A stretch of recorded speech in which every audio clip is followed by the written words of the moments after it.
நான் உங்க அருண்.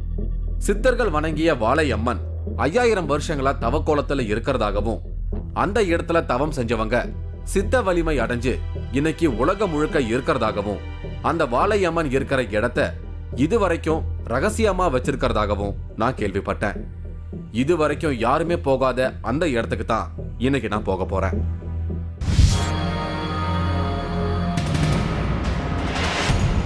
நள்ளிரவில் வந்து போகும் ஒளிக்கீற்று.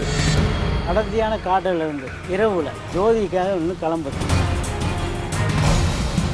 அமானுஷ்யங்கள் அரங்கேறும் மலைக்கோவில். அந்த அனுபவம் மிகவும் ஒரு சக்தி வாய்ந்தது. சமீபத்துல நம்மோட 3வது கண் Facebook பக்கத்துல ஒரு ஆச்சரிய வீடியோவை பதிவு பண்ணியிருந்தாங்க. நம்முடைய 3வது கண் நிகழ்ச்சிக்கு நிறைய தகவல்களை கொடுத்துக்கிட்டு இருக்கிற சங்கர் அப்படிங்கிறவரு அந்த வீடியோவை அனுப்பி இருந்தாரு. மனநிலை சரியில்லாம இருந்த ஒருத்தர் காட்டுக்குள்ள இருக்கிற அம்மனை வேண்டிக்கிட்டதால இன்னைக்கு மனநிலை சரியாகி சந்தோஷமா வாழ்றாராம். அந்த வீடியோவை நீங்களே பாருங்க. ஒரு 10 வருஷத்துக்கு முன்னாடி உடம்பு சரியில்லை, சித்தபிரம நிலைமையில இருந்தது அப்படின்னு சொன்னாங்க. தவம் பெற்ற நாய் கோயிலுக்கு போயிட்டு தான் உங்களுக்கு குணமாச்சுன்னு சொல்லி கேள்விப்பட்டேன். அதை பத்தி கொஞ்சம் சொல்லுங்களேன். கிராமத்தில் வரும்போது ஒரு மாதிரியா பஸ்ஸில் கல்ல உடைக்க எல்லாம் செய்திருந்த சாமி. பாருங்க, அண்ணாச்சி பையன் தான் வேல்முறைன்னு சொல்லி சாமி சொல்லி கொண்டு விஜயன் சாமிகிட்ட கொண்டு கோயிலில் போயிட்டு போகும்போது 41 நாள் அங்கே இருக்க சொன்னாங்க. தவம் பெற்ற நாய் கோயிலில் அங்கே இருந்ததுக்கப்புறம் வந்து இப்போ நல்லா இருக்கேன் சாமி. தற்கொலை முயற்சிலாம் பண்ணீங்களா? ஆமாம் சாமி, தற்கொலை ஊருக்குள்ளேயே போய் கட்டத்துலையும் இல்லாத கரைச்சல் பண்ணுவேன் சாமி. வண்டியில் கல்லை தெரியும் வைக்கவும் எல்லாதும் பண்ணுவேன். என் டாக்டர்ஸ் எல்லாம் போகலையா நீங்க? டாக்டர் தான் போய்கிட்டு இருந்தால் திடீர்னு இதாகிட்டு இருந்துச்சு. அப்புறம் அங்கே கோயில் போயிட்டு இருந்தால் எல்லாம் சரியாச்சு. அது இப்போ விஜயன் சுவாமி மூலமாகவும் தவம் பெற்ற நாய் மூலமாகவும் உங்களுக்கு பரிபூர்ணமாக குணமாயிடுச்சு. ஆமாம் சாமி, இப்போ நல்லா இருக்க, எந்த பிரச்சனையும் இல்லை. இந்த வீடியோவுல நீங்க பார்த்தவரோட பேரு ஜெயக்குமார். காட்டுக்குள்ள இருக்கிற தவம் பெற்ற நாயகி அம்மனை வேண்டிக்கிட்டதால தான் மனநிலை சரியில்லாத இவரு குணமானதா நம்புறாரு. இப்ப நான் விருதுநகர் மாவட்டம் தேவதானம் அப்படிங்கிற இடத்துல இருக்கேன்.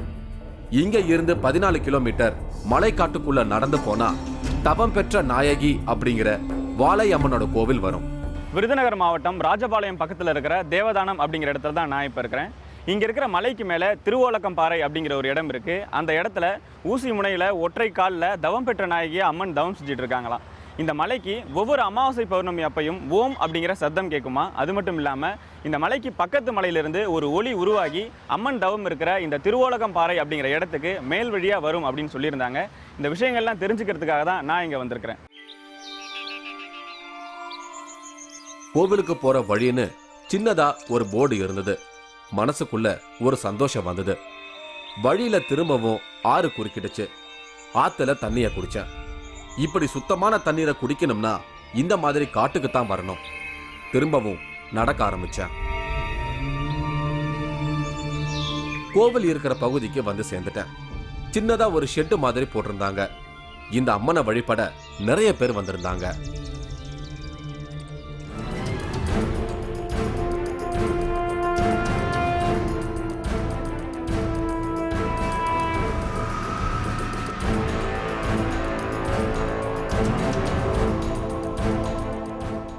இப்ப நீங்க பாக்குறீங்களே, இவங்க தான் தவம் பெற்ற நாயகி, இந்த மலையில் இருக்கும் வாழையம்மன். இந்த அம்மனை வேண்டிக்கிட்ட தவம் செஞ்சா சித்த வலிமை கூடும் அப்படிங்கிற நம்பிக்கை இங்க வந்து தவம் செய்யறவங்களுக்கு இருக்கு. 5000 வருஷமா இப்படி ஒத்தக்கால்ல நின்று தவம் செய்வதற்கான காரணத்தையும் இந்த அம்மனை சுத்தி இருக்கும் அமானுஷங்களையும் தேடித்தான் இங்க நான் வந்திருக்கேன். அந்த அம்மனை நானும் மனதார வணங்கினேன். இந்த இடத்துல இன்னும் சில சாமி சிலைகளும் சித்தர்களுக்கான சிலைகளும் இருந்தது.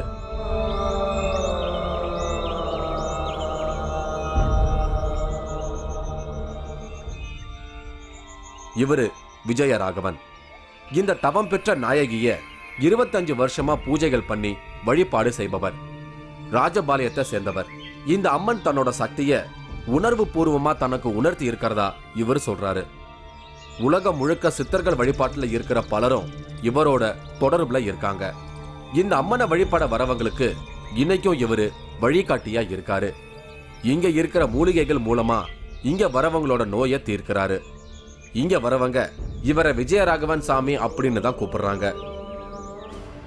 சித்தர்கள் தங்களோட யோக பலம் பெருக தவம் இருந்த காடு. அந்த காலத்துல இருந்தே இந்த இடத்த ரகசியமா தான் வச்சிருக்காங்க. பொதுமக்கள் தங்கள் வாழ்க்கை தேவைகளுக்காக பிரார்த்தனை செய்யறதுக்கான கோவிலா இல்லாம இந்த கோவில் சித்தர்கள் தங்களோட யோக பயிற்சிகளுக்கு பயன்படுத்தும் கோவிலா மட்டுமே பயன்படுத்தி இருக்காங்க. அதனால தான் எல்லாரும் ஈஸியா வர முடியாத தூரத்துல இந்த இடம் அமைஞ்சிருக்கு. இந்த இடத்த பத்தி போகர் தன்னோட பாடல்கள்ல சில குறிப்புகளை சொல்லியிருக்காரு. அதை பத்தி எல்லாம் எனக்கு விளக்குனாரு விஜயராகவன் சாமி. இதுலேயும் 18 சித்தர்கள் வந்து இந்த இடங்களை அவங்க ஏட்டில் எதுக்காக மறைச்சி வச்சுருக்காங்க தெரியாது. ஆனால் அவங்களுடைய மலைவாகடங்களில் நம்ம இந்த இடத்த திருவழக்கத்தை எல்லோரும் மலையாளத்துலேருந்து கிளம்பி ஒவ்வொரு இடங்களையும் ஒவ்வொரு ஆச்சிரமங்கள் இருக்குது. என்னென்ன மூலிகைகள் கிடைக்கும், எது மருந்துகள் கிடைக்கும், யார் யார் என்னென்ன சாதனைகள் பண்ணாங்கலாம் எழுதிட்டு வர்றாங்க. சிவகிரி மலை வரைக்கும் வருவாங்க. சிவகிரி மலை முடிஞ்சவொடனே சேத்தூர் மலைக்கு போயிடுவாங்க. இந்த இடத்த சொன்ன 18 சித்தர்களில் போகர் பெருமான் ஒரு ஆள் தான் இந்த இடத்த ஒரு சின்ன குறிப்பு மட்டும் சொல்லியிருக்காரு. அதில் வந்து தவசு பாறை தவசம்மன் கல் கதவு கல் போட்டு மறைவிடம் சொல்லி சொல்கிறார். இந்த மலைப்பகுதியில் ஒரு அமானுஷ்யமான இடம் இருக்கிறதா போகர் தன்னோட நூல்ல குறிப்பிட்டிருக்காரு. அந்த இடத்துல கல்லாலான கதவும் அந்த கதவுக்கு கல்லாலான ஒரு பூட்டும் இருப்பதா சொல்லப்படுது. அது எல்லாரோட கண்ணுக்கும் தெரியாது. ஆனா அதை தான் பார்த்ததா சொல்லி என்னை ஆச்சரியப்படுத்தினாரு விஜயராகவன் சாமி. ஒரு 6 பேர் எங்களை அறியாமே நாங்கள் அம்மாள்கிட்ட பேசி இருந்துட்டு அந்த கிளம்பி அந்த இடத்துக்கு போகிறோம். போகும்போது 6 பேரில் அடியன ஒரு ஆள் தான் உயிரோடு இருக்கிறேன். இந்த இடத்துல மட்டும் ஏன் அடர்த்தியான காடாக இருக்குது என்னென்னு பார்ப்போம். நான் போகும்போது அந்த பாறையில் கல் கதவு கல் பூட்டு தொங்குது. அந்த பூட்டில் இன்றைக்கி வரைக்கும் அதுக்கப்புறம் அந்த காட்சி அடியனுக்கு கிடைக்கல, வேறு யாருக்கும் கிடைக்கவும் இல்லை. ஏன்னா அதாவது 2 கருவண்டு வலதும் இடதும் சுற்றுது. அந்த பூட்டையும் கதையும் வளமும் சுற்றுது. அந்த ஒரு செகண்டு தான் எங்களால் அதை ரசிக்க முடிஞ்சது. அடுத்து எங்களுக்கு புத்தி மாறிடுச்சு. என்ன பண்ணுறோம் ஏது பண்ணுறோம் எங்களுக்கு வாய் வரல, ஒன்றும் வரல. கை சாடை பண்ணிக்கிட்டு அந்த இடத்த விட்டு வந்துட்டோம். அதுக்கப்புறம் அந்த இடத்துக்கு போனது. அதுக்கப்புறம் நாங்கள் போகிறதுக்கு நம்ம வாய்ப்புகள் கிடைச்சும் போகிறதுக்கு மனம் இடம் கொடுக்கல. மறைத்து வைக்கப்பட்டிருக்கும் போகர் செய்த இன்னொரு நவபாஷான சிலை தேடின நம்மோட டிராவல்ல மதிக்கெட்டான் சோலை அப்படிங்கிற ஒரு இடத்த பத்தி சொன்னது உங்க ஞாபகத்துல இருக்கும்னு நினைக்கிறேன்.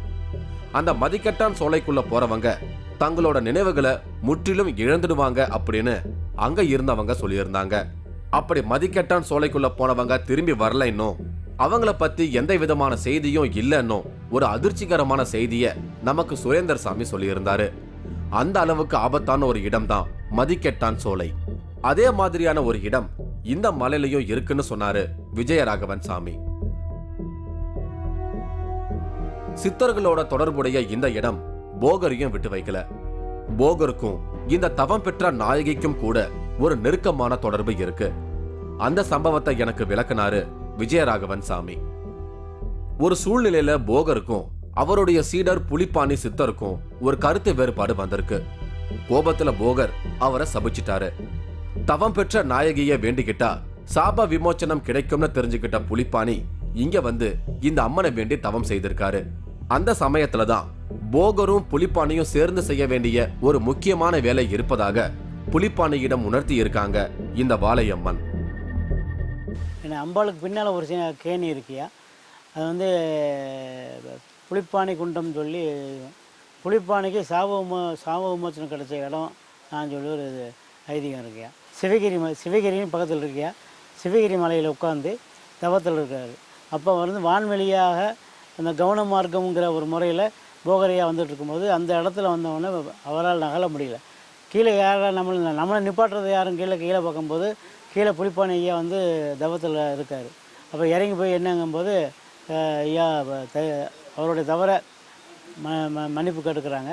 2 பேர் சரி கலந்து அதுக்கப்புறம் தான் இங்கேருந்து போய் ஆவினன்குடி இப்போ இருக்கிற பழனியில் உட்காந்து 2 பேரும் அதுக்கப்புறம் இங்கேருந்து கிளம்பி போய் தான் உட்காந்து நவபாசனத்தில் தண்டபாணியை செஞ்சதாக சரித்திரங்கள் இருக்குய்யா.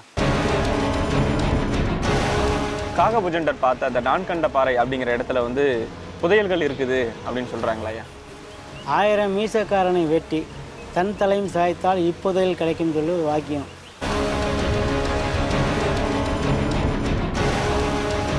ஆச்சி மசாலா வழங்கும் 3வது கண் பவர்ட் பை உதயம் பருப்பு வகைகள். இடைவேளைக்கு பின் தொடரும்.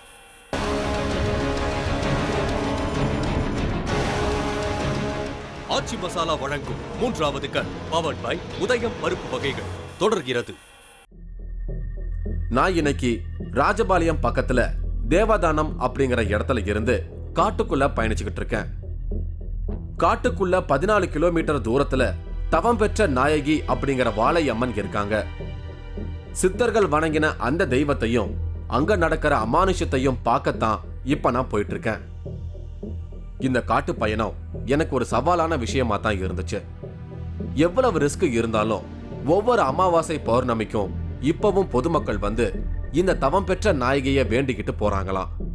அப்படி கஷ்டப்பட்டு வந்து வேண்டிக்கிறவங்க வாழ்க்கையில இந்த அம்மன் பல நல்ல மாற்றங்களை ஏற்படுத்தி தருவதா இங்க வரவங்க கிட்ட ஒரு நம்பிக்கை இருக்கு. ஏன்னா மக்கள் வந்து இப்போ நிறைய பிரச்சனைகளும் இருக்காங்க. ஏதாவது எதை தொட்டாலும் பிரச்சனை, வாழ்க்கையில் நிம்மதி இல்லை அப்படின்ட்டு பல பிரச்சனைகளோட தான் வாழ்ந்துட்டு இருக்காங்க. அப்படி இருக்கிறவங்க இந்த மலைக்கு வந்து வேண்டும்பொழுது அவங்களுக்கு எந்த மாதிரியான நன்மைகள்லாம் நடக்குதுயா? திருமண தடையை நீக்கி வைக்கியா, குழந்தை தடங்களை நீக்கி வைக்கிறது. அதாவது இதில் முக்கியமாக அந்த குலதெய்வ வழிபாடு இருக்குது பார்த்தீங்களா, அதை நிறுத்தி இருந்து இங்கே வந்தாங்கன்னா முதல்ல உங்கள் குலதெய்வத்துக்கு செய்ய வேண்டியது செஞ்சுட்டு வந்து என்ன பாரு அங்கிற இதெல்லாம் சொல்ல அடியன் வழி மூலமாக சொல்ல வைக்கிறாய். அதாவது அமாவாசை பௌர்ணமி அப்போ தான் இந்த மலைக்கு நிறைய பேர் வருவாங்களா? ஆமாய்யா. அதாவது அந்த திதிகள் முக்கியமான திதிகள் பார்த்தீங்கன்னா ரெண்டு வரும், அமாவாசையும் பௌர்ணமியும். அதனால் அந்த காலங்கள் வந்து அந்த எண்ணங்கள் எல்லாமே நிறைவேறும் அப்படின்னு சொல்லி பெரியவங்களாம் சொல்லி வச்சுருக்காங்க. என்ன அதனால் அந்த நேரங்களில் அம்மாவும் நல்லா உக்கிரமாக நல்லா இதாக இருப்பாங்க. ஆகும்போது வந்து அவங்க தரிசனம் பண்ணாங்கன்னா அவங்களுக்கு நல்லது நடக்கும். இந்த இடத்துக்கு ஒரு சிறப்பு இருக்கு. இந்தியாவில் 2 இடத்துல தான் இப்படி அம்மன் தவக்கோலத்துல இருக்காங்க. அதுல தவம் பெற்ற நாயகி ஒரு இடம், மற்றொன்று ஒரிசாவில் இருக்கிற அபர்ணா தேவி அப்படின்னு எனக்கு சொன்னாங்க. தனித்துவமா ஒரு இடம் இருக்குன்னாலே அங்க ஏதோ ஒரு விசேஷம் இருக்குங்கிறத நாம புரிஞ்சுக்க முடியும். பொதுவாகவே மலைகள் அப்படின்னாலே வந்து தியானம், அதாவது உலகத்தில் இருக்கிற எல்லா மகான்களும் சித்தர்களும் வந்து தியானத்தை தான் அடிப்படையாக வச்சிருப்பாங்க.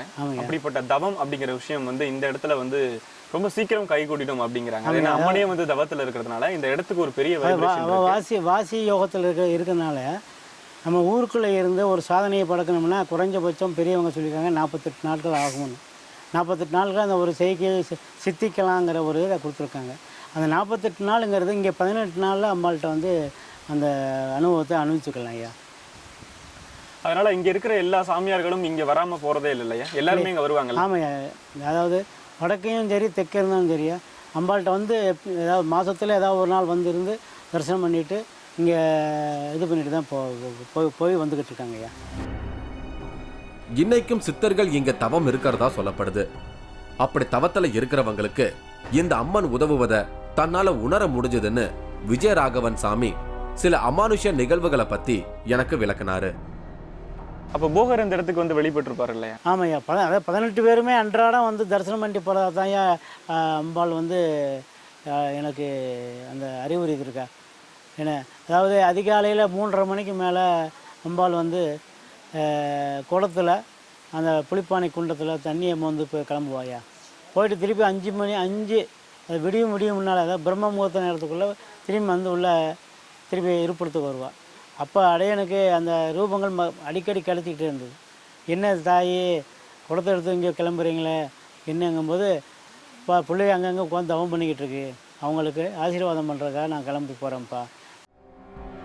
காகபுஜண்டருக்கு இந்த இடத்துல தான் அம்மன் முதலா காட்சி கொடுத்ததா புராணங்கள்ல சில குறிப்புகள் இருக்கு. காகபுஜண்டர் உணர்ந்த காட்சியை அடிப்படையா வச்சு பரத்வாஜ முனிவர் தான் இந்த வாழை அம்மனை உருவமா வடிச்சிருக்கிறதா புராணங்கள்ல குறிப்புகள் இருக்குதான். தவம் பெற்ற நாயகி அம்மன் தவம் செஞ்சுக்கிட்டு இருக்கும் இந்த மலைக்கு போகிற வழி எல்லாமே நிறைய அமானுஷங்களும் ஆச்சரியமான விஷயங்களும் நடந்திருக்கு. அப்படிப்பட்ட ஒரு இடம் தான் இந்த நான்கண்ட பாறை. காகபுஜண்டர் இங்க இருக்கிற நான்கண்ட பாறை அப்படிங்கிற ஒரு இடத்தை பத்தி குறிப்பிட்டிருக்காரு. இந்த இடத்துல இருக்கிற அதிசயங்களை எனக்கு விஜயராகவன் சாமி சொல்லி ஆச்சரியப்பட்டாரு. காகபுஜண்டர் பார்த்த அந்த நான்கண்ட பாறை அப்படிங்கிற இடத்துல வந்து புதையல்கள் இருக்குது அப்படின்னு சொல்கிறாங்களா ஐயா? அது அடியோனும் கேள்விப்பட்டிருக்கேன். அதாவது அந்த இடத்துல வந்து அந்த பாறையில் அந்த எழுத்துக்கள் போயெல்லாம் எல்லாமே அந்த பொறிஞ்சு அழிஞ்சு போச்சுயா. 1000 மீசக்காரனை வெட்டி தன் தலையும் சாய்த்தால் இப்போதையில் கிடைக்கும்னு சொல்லி ஒரு வாக்கியம்.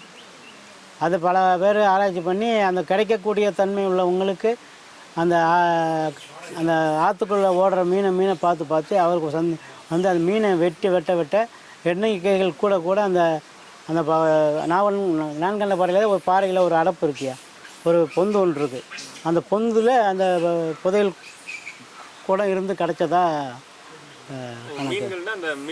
மீசை வச்ச கெளுத்தி மீன் இருக்கு இல்லையா, கெண்டை மீனும்பாங்கள்ல, அந்த மீன் மீசகனை அது அதில் அதாவது வாக்குப்பூட்டும்பாங்கய்யா, வாக்குப்பூட்டுன்னு சொல்லுவாங்க. அந்த வாக்குப்பூட்டில் அந்த காரியங்களை செஞ்சு வச்சு அதை ஜெயிக்க வச்சுருக்கா. ஆமாம், குகை இருக்கின்றது. அக்குகையிலே அடியனும் அன்பர்களும் ஜோதி விளக்கேற்றி வச்சு சித்தக நாமம் சொல்லி வழிபடுகின்ற பொழுது, அடியன் தியானத்தை சென்ற போது அடியன் உடல் கல் போல் உறைந்து விட்டது.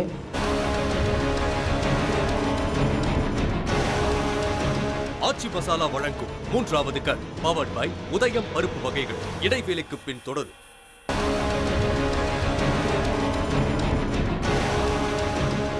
ஆச்சி மசாலா வழங்கும் 3வது கண் பவர்ட் பை உதயம் பருப்பு வகைகள் தொடர்கிறது. நான் இன்னைக்கு தவம் பெற்ற நாயகி அப்படிங்கிற வாழை அம்மனை வேண்டிக்கத்தான் 14 கிலோமீட்டர் காட்டுக்குள்ள வந்திருக்கேன்.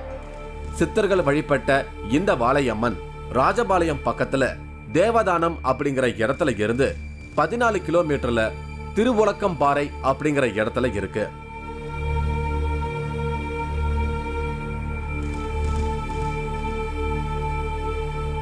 இந்த மலையோட அமைப்பு வலம்புரி சங்கு மாதிரியான தோற்றத்துல இருக்கு.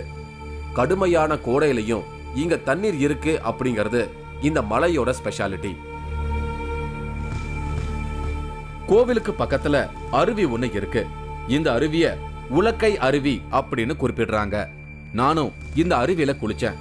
புதுசா பிறந்த மாதிரியான ஒரு புத்துணர்வு எனக்குள்ள வந்துச்சு. தவ வாழ்க்கையில இருக்கிறவங்க உலகம் முழுக்க இருந்து இங்க வராங்க.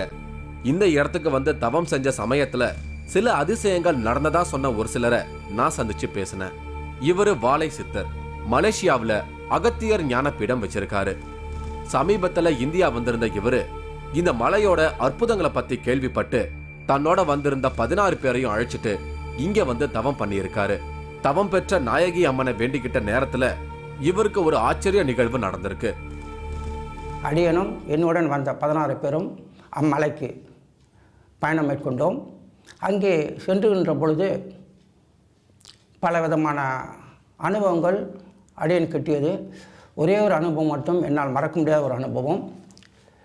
அம்மலைக்கு செல்வதற்கு முன்பாக தவம் பெற்ற நாயகி திருக்கோயிலுக்கு செல்வதற்கு முன்பாக ஒரு குகை இருக்கின்றது. அக்குகையிலே அடியனும் அன்பர்களும் ஜோதி விளக்கேற்றி வச்சு சித்தக நாமம் சொல்லி வழிபடுகின்ற பொழுது, அடியன் தியானத்தை சென்ற போது அடியன் உடல் கல் போல் உறைந்து விட்டது. அதை உணர்ந்து அசைக்க முடியாமலும் ஆழ்ந்த தியானத்தில் எழுந்துக்க முடியாமலும் அங்கே நான் அதை உணர்ந்தேன். எனக்குள்ளே மனதை உறுதிப்படுத்திக் கொண்டு மீண்டும் வெளிநிலைக்கு அடைய வந்து மீண்டும் அன்பர்கள் அனைவரையும் நிறைவு செய்து பூஜை முடித்தேன். அந்த அனுபவம் மிகவும் ஒரு சக்தி வாய்ந்தது. பிறகுதான் அங்கே அந்த ஐயா சொன்னார், விஜயராகவன் சுவாமி அவர்களுக்கு சொல்லியது போல், இங்கே வந்து போகர் மகரிஷி இந்த குகையில் அமர்ந்து தான் சில மூலிகை வைத்து நவபாசம் செய்ததாகவும் அவருடைய சீடர் புலிப்பானையும் அங்கே இருந்து தவம் பெற்றதாகவும் கேள்விப்பட்டேன். அதன் பிறகு மிகவும் மகிழ்ச்சி அடைந்து நாங்கள் அனைவரும் மேலே தவம் பெற்ற நாயகர் சென்று அங்கே தவம் பெற்ற நாயகியை சந்தித்தோம். ஏற்கனவே இங்க அமானுஷ்யமான ஒரு கல் கதவும் கல் பூட்டும் இருக்கிறதா சொல்லியிருந்தாங்க. அந்த இடத்த செங்கமலத்தேரி அப்படின்னு குறிப்பிடுறாங்க. தூரத்துல இருந்த அந்த இடத்த எனக்கு விஜயராகவன் சாமி காட்டினாரு. அங்க இருந்து இரவு நேரத்துல ஒரு ஒளி வந்து இந்த தவம் பெற்ற நாயகி அம்மனை தரிசனம் செஞ்சுட்டு போறதா ஒரு அமானுஷ்யத்தை பத்தி விஜயராகவன் சாமி எனக்கு விளக்குனாரு. ஒரு சில டைங்களில் ஒரு சில திதிகளில் அந்த அடர்த்தியான காட்டில் இருந்து இரவில் ஜோதிக்காக ஒன்று கிளம்பி வந்து அம்பாள்கிட்ட வந்து தரிசனம் பண்ணி திரும்பி மறுபடியும் அங்கே போய் ஐக்கியமாகுது. நான் இன்னைக்கு சித்தர்களின் ஒளி வடிவ தரிசனத்தை பார்க்கணும்னு மனசுக்குள்ள தீர்மானமா முடிவு பண்ணினேன். இன்னைக்கு பௌர்ணமி அப்படிங்கறதால சிறப்பு யாகம் நடத்தப்படும்னு சொல்லியிருந்தாங்க. அதற்கான வேலைகள் ஆரம்பிச்சது. சித்தர்கள் தவம் பண்ணின இந்த கோவில்ல யாகம் வளர்த்து பூஜை பண்ணுனா பிரச்சனைகள் தீரும் அப்படிங்கிற நம்பிக்கையில பலரும் வந்திருக்கிறத உணர முடிஞ்சது. முக்கியமா காட்டுக்குள்ள 14 கிலோமீட்டர் நடந்து பெண்கள் வந்திருப்பது இந்த அம்மன் மேல வச்சிருக்கிற நம்பிக்கையை காட்டுது. எல்லாரும் முழு மனதோட யாகத்துல கலந்துக்கிட்டாங்க. எனக்கும் அம்மனோட ஆசீர்வாதம் வேணும்னும் சித்தர்களின் ஒளிரூப தரிசனம் கிடைக்கணும்னு மனசுக்குள்ள வேண்டிக்கிட்டேன்.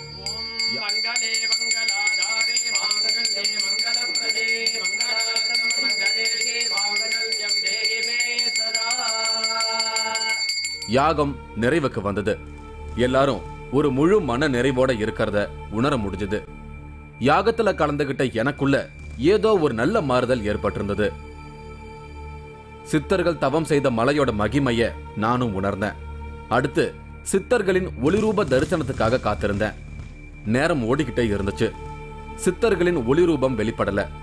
நம்பிக்கையை இழந்த என்னோட டீம் மெம்பர்ஸ் கிளம்பிட்டாங்க. நானும் நம்பிக்கையை இழந்துட்டேன். கிளம்ப தயாரான கடைசியா ஒளிரூப தரிசனம் கிடைக்கும்னு சொல்ற இடத்த பார்த்தேன். பளிச்சுன்னு ஒரு புள்ளியா ஒளி தோன்றுச்சு. உடனே என்னோட செல்போன்ல படம் பிடிச்சேன். அத நீங்களே பாருங்க. வெள்ளையா வட்டமா தெளிவா இருக்கிறது பௌர்ணமி நிலவு. அதுக்கு பக்கத்துல சின்ன புள்ளியா இருக்கிறது சித்தர்களின் ஒளி வடிவம் அப்படின்னு சொல்லப்படுது. புள்ளியா ஆரம்பிச்ச அந்த ஒளி பெருசாச்சு. இந்த அம்மன் கோவில் பக்கமா வந்து அது மறைஞ்சிடுச்சு.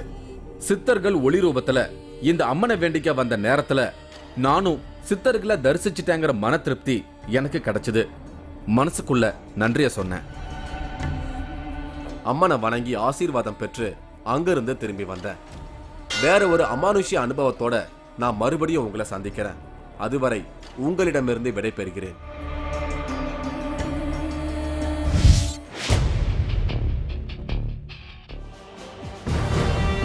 தொட்டால் நோய் தீரும் அதிசயம். எனக்கு ஒரு பெரிய ஒரு அதிசயமாக ஆச்சரியமாக இருக்குது. எப்படி இந்த ஸ்ட்ரென்த் என் உடம்புல வந்தது? வலியோட தான் வருவேன், திரும்பி போகும்போது நல்லா போவேன். பஞ்சபூத ஆற்றலால் நிகழும் அமானுஷ்யம். 8 மாசமா இது வந்து எந்த மருத்துவ செலவும் இல்லாமல் நிம்மதியாக போயிருக்கேன். நீங்களும் இந்த திகில் பயணத்தில் கலந்து கொள்ள ஒரு வாய்ப்பு.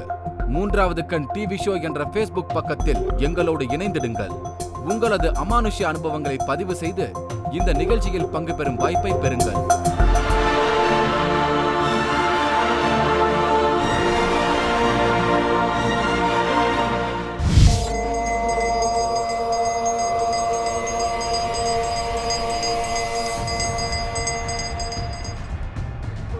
என் சொத்து பூராமல் வந்து அண்ணன் வச்சுருக்கேன். எனக்கு பலவிதமான தொழிலெல்லாம் கட்டி வச்சு என்னை நிம்மதி இல்லாத வாழ்க்கையை என்னை வாழ வச்சுக்கிட்டு இருக்கேன். Hey,